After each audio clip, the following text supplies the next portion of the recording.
the wheel rolling. So Michael, how did you get involved in this project?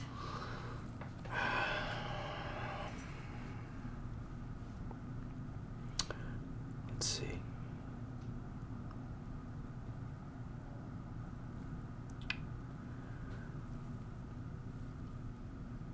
I received a script from Matt Shackman of Cut Bank out of nowhere. And Matt had seen me in a play a number of years earlier, a Martin McDonagh play called The Pillow Man in New York.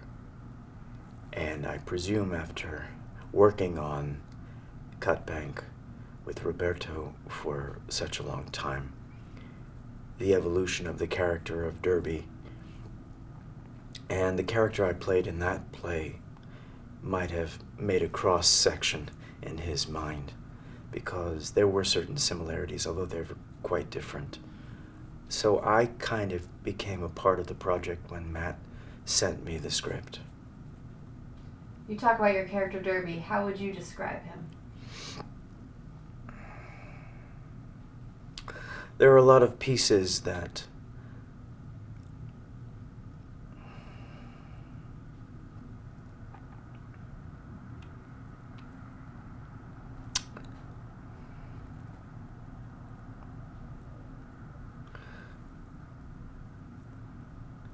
Derby is a very sort of dogged fellow, I guess you could say.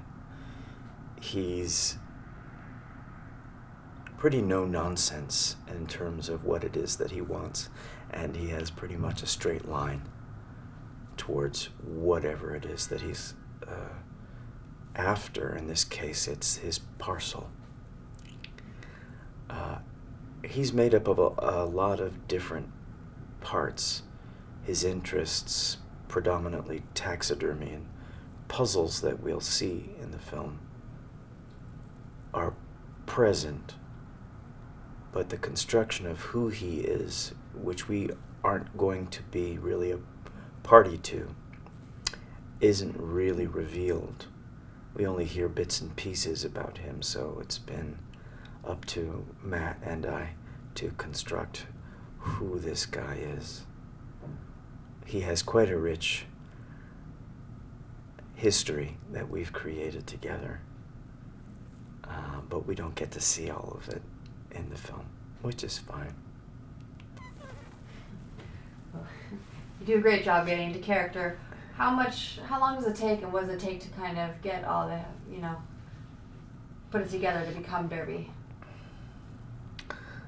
There are a lot of pieces to put him together. We've been trying to pay attention to every nuance of what the script tells us, and with some insight into where Cut Bank is geographically in the country. It's near the Blackfoot Reservation, and we were toying with the idea that perhaps he has some Blackfoot blood in him. That combined with all the pieces that we've added physically to how he looks. I'm trying to remember all the pieces I have to do. I'm growing my nails out, and color contacts and glasses that work with the color contacts in terms of creating what Roberto wrote, which was having pencil head eyes, very small. That's written into the script, so we wanted to achieve that. You put all these things together and you hope that you come upon some semblance that feels right in terms of the telling of the story. And it's been a negotiation over the process with Matt and Roberto, via email. But hopefully we'll have settled upon something that works to tell the story best. It's good so far. So you talk about Matt, and he's a terrific, first-time feature film director, and has done, great TV. What's it like collaborating with him? Matt has been wonderful from day one.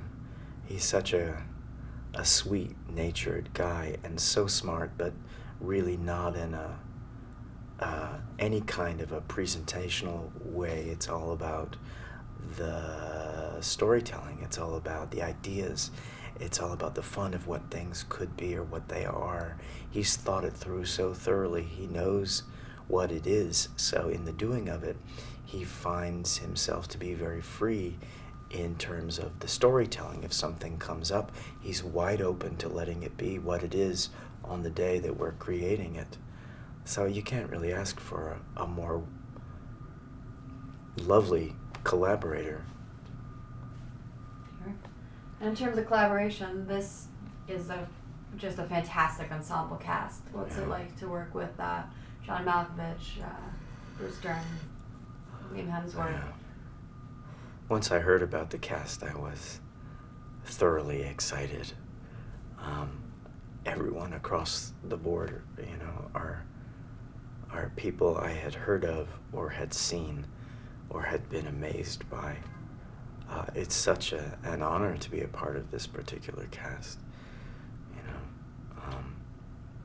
Everyone's been very sweet, and I think everyone's been very excited about the project. So being a part of this group has been a thrill. And what do you think audiences take away from this film? I hope people have a really good time. I think it's a really fascinating mixture of genres. You have the thriller, you have the Americana story, you have the perverse black comedy that it veers into on occasion. I'm really curious to see how it's going to turn out. Lastly, what's the biggest challenge you've kind of faced with this role?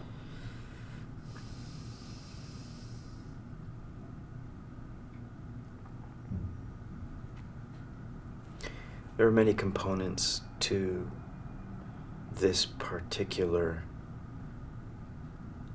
storyline, and I think I've tried to be responsible for each particle of who this man is, and not to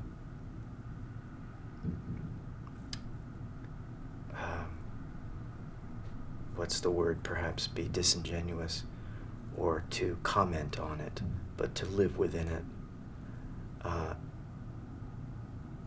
Much of this part of the country is a large, quiet, solitary place, and that's where this man lives. So I think one of the challenges has been trying to bring some of that to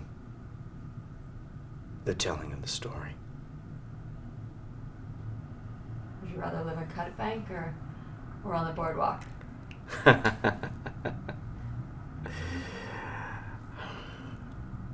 are pluses and minuses to both.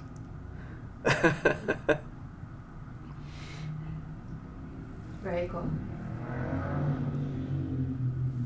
We're good. Okay. Yeah.